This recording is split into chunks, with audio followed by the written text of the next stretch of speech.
Assalamualaikum warahmatullahi wabarakatuh. Kami dari kelompok 4 akan mempresentasikan makalah kami tentang konsep biaya. Pertama, pengertian dan klasifikasi konsep biaya.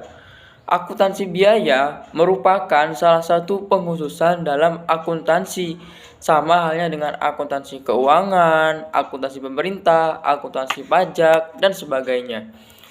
Biaya atau cost adalah pengorbanan sumber ekonomi yang peroleh aktiva.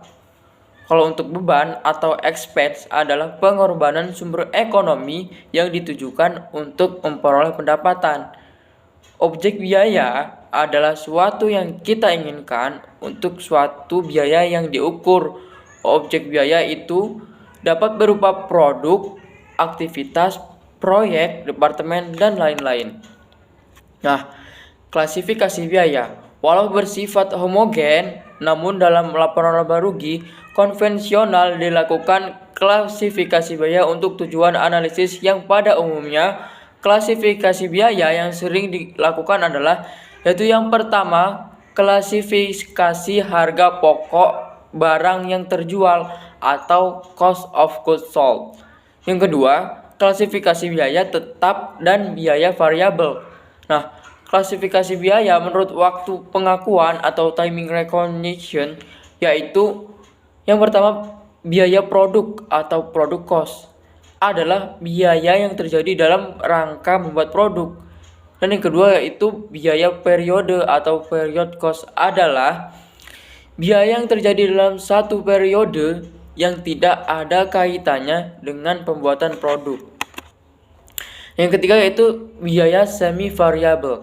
Nah, dua alasan adanya karakteristik semi variabel pada beberapa jenis pengeluaran, yaitu alasan yang pertama yaitu pengaturan minimum mungkin diperlukan atau di kuantitas minimum dari perlengkapan atau jasa mungkin perlu dikonsumsi untuk memelihara kesiapan beroperasi. Alasan yang kedua, klasifikasi akuntansi berdasarkan objek pengeluaran atau fungsi. Umumnya pengelompokan biaya tetap dan biaya variabel bersama-sama. Prinsip biaya. Berdasarkan prinsip biaya, nilai perolehan atau nilai hipotesis merupakan dasar penilaian untuk pengakuan atau perolehan barang, jasa yang dinilai berdasarkan harga pertukaran yang terjadi pada saat terjadinya transaksi. Prinsip biaya dapat dibenarkan baik dari segi objektivitasnya maupun relevansinya dengan going concrete. Yang pertama, objektivitas biaya dapat dicapai sebagai biaya yang merupakan informasi yang dapat diperiksa melalui pemeriksaan atau bukti-bukti pengeluaran biaya. Yang kedua, postulat going concrete beranggapan bahwa entitas menjalankan aktivitas operasional untuk jangka waktu yang tidak terbatas. Karenanya, menghilangkan keharusannya untuk menggunakan concrete fall atau liquidation fall dalam penilaian aset. Materi selanjutnya yaitu C. Pengukuran dan pengakuan biaya. Sebagaimana elemen laporan keuangan yang lain, pengukuran dan pengakuan biaya mempunyai peranan penting dalam penyusunan laporan keuangan. 1. Pengukuran. Pengukuran adalah nilai sejalan dengan dasar pengukuran dan aktiva dan hutang. Dasar pengukuran tersebut antara lain biaya historis atau historical cost, biaya masuk terkini atau current input cost, dan setara kas atau kas ekuivalen. Biaya historis adalah jumlah rupiah kas atau setara kas yang dikorbankan untuk memperoleh aktiva pada saat perolehannya. Biaya masuk terkini adalah biaya rupiah harga penukaran yang harus dikorbankan sekarang untuk memperoleh aktiva sejenis dalam kondisi yang sama. Setara kas adalah jumlah rupiah kas yang direalisir dengan cara menjual setiap jenis aktiva di pasar bebas dalam kondisi perusahaan normal. 2. Pengakuan biaya. Sebagaimana dikemukakan di muka kos mempunyai dua kedudukan, yaitu 1. Sebagai beban pendapatan atau expired cost yang disajikan pada neraca. 2. Sebagai beban pendapatan atau expired cost yang disajikan dalam laporan laba rugi. Expired cost inilah yang merupakan pendanaan dari expense yang diterjemahkan sebagai biaya atau beban. D. Konsep penandingan biaya. Penentuan harga pokok atau cost yang telah expired atau habis dan diberlakukan sebagai biaya expired cost merupakan tugas utama para akuntan.